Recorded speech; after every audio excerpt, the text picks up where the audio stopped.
Voici les mouvements que nous allons apprendre aujourd'hui.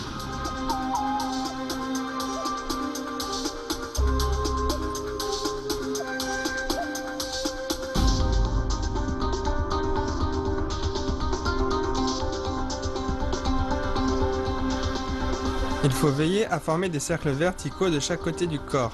On forme une courbe et on tourne ainsi de suite.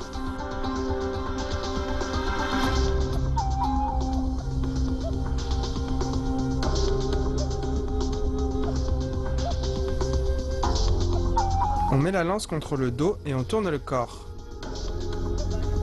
Quand on tourne, la lance tourne naturellement du dos vers l'avant. Il ne faut pas la ramener avec force.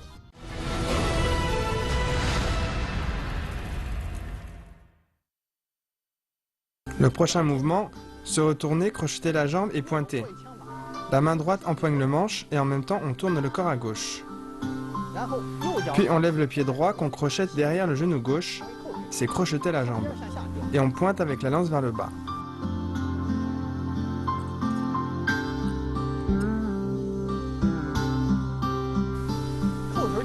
Crocheter la jambe et pointer. On tourne le corps à gauche, on crochette le pied derrière le genou, la jambe de maintien doit être stable. En même temps, la pointe est dirigée vers le bas en pointage. Lors de l'exécution, la main doit empoigner la base du manche et la pointe est vers le bas pour pointer. De plus, le pied doit être crocheté à l'arrière du genou et il doit bien coller. Bien, refais-le une fois.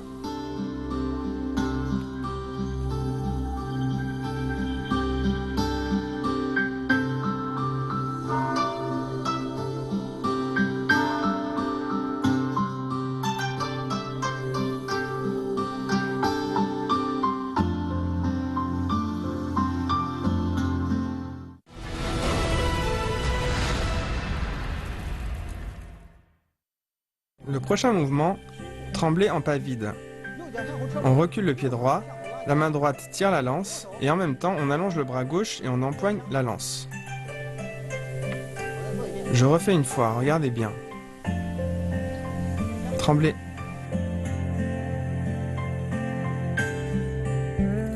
Pratiquez avec nous.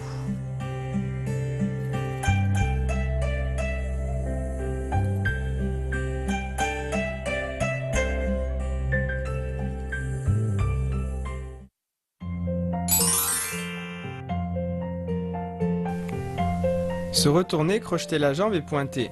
Le pointage est une attaque, elle vise surtout les poignets de l'adversaire afin d'annuler sa capacité d'attaque. Le pointage vers le bas doit être rapide et puissant mais de faible amplitude.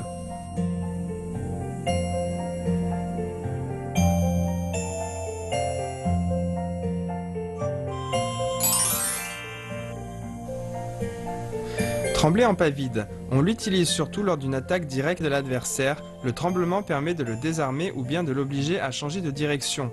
On part de la souplesse vers la dureté, la décontraction vers la tension et on sort la force explosive.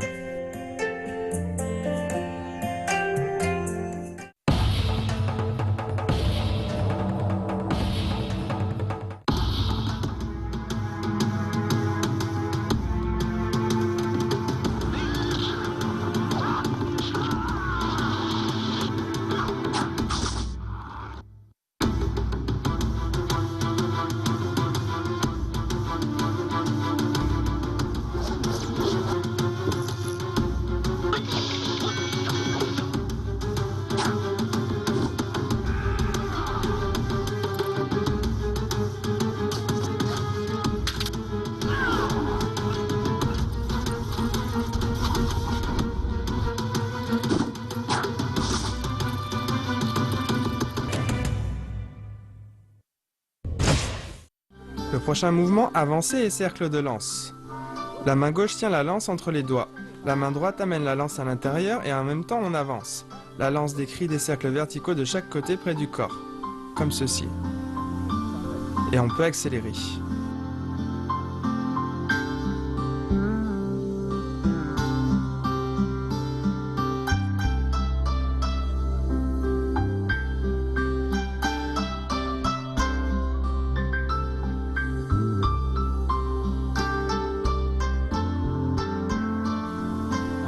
Les cercles de lance commencent à partir de tremblés en pas vide.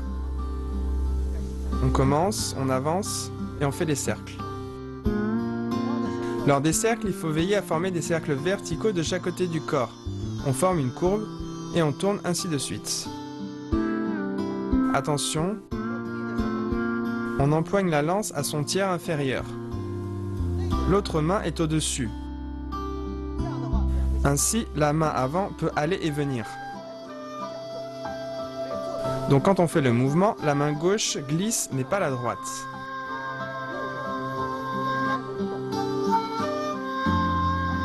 Bien, refais-le une fois.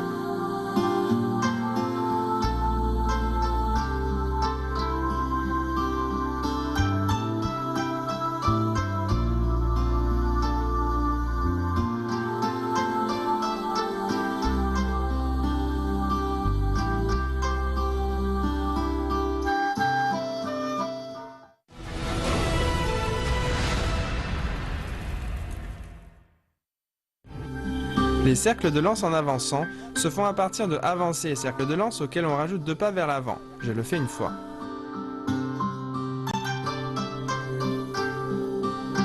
Cercle de lance et en même temps on avance. Pratiquez avec nous.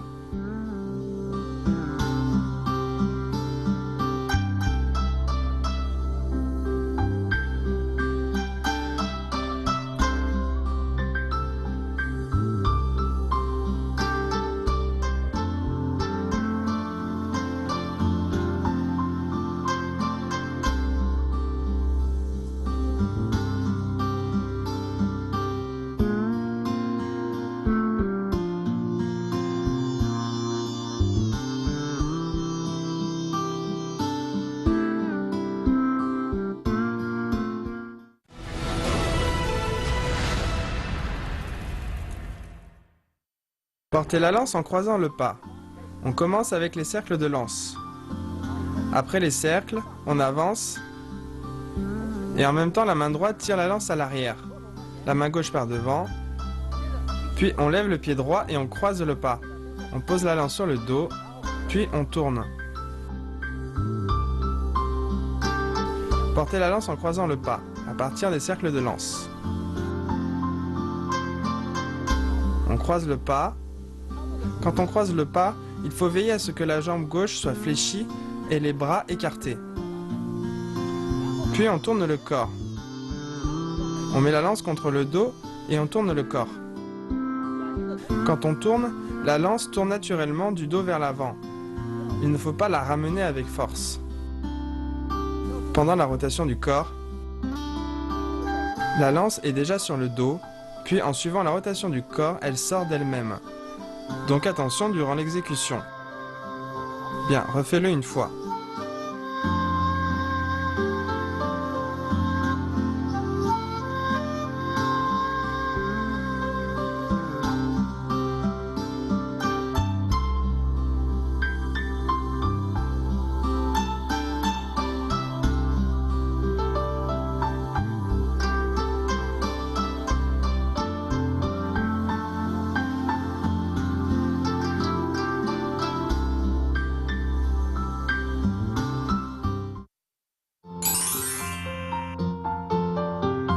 Avancer et cercle de lance.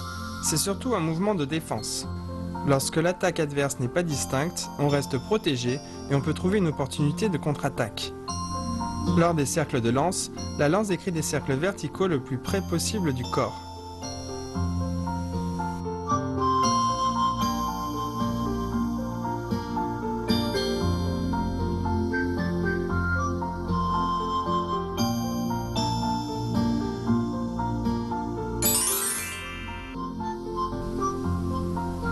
Cercle de lance en avançant. Ce mouvement se fait à partir de avancées et cercles de lance, auxquels on rajoute 2 pas vers l'avant. Lors de la pratique, on peut commencer lentement, puis accélérer.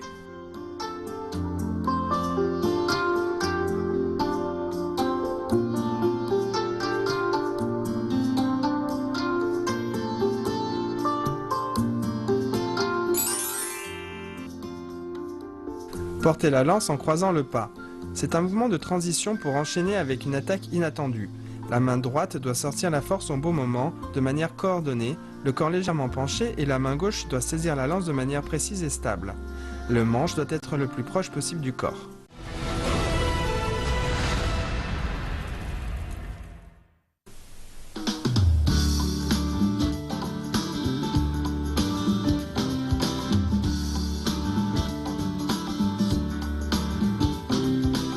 Zhang Fei, ayant pour surnom social Yi De, est un célèbre général chinois de la fin de la dynastie des Han et du début de la période des Trois Royaumes. Il servit sous les ordres de Liu Bei, le fondateur de la dynastie Shu.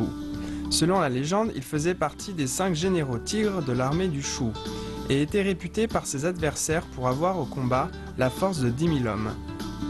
Il utilisait une lance qui, selon la légende, atteignait les 2,50 m environ et a la forme d'un grand serpent. Les généraux adverses qui le rencontraient en étaient effrayés. Maintenant, on révise ensemble l'enchaînement des mouvements de secours.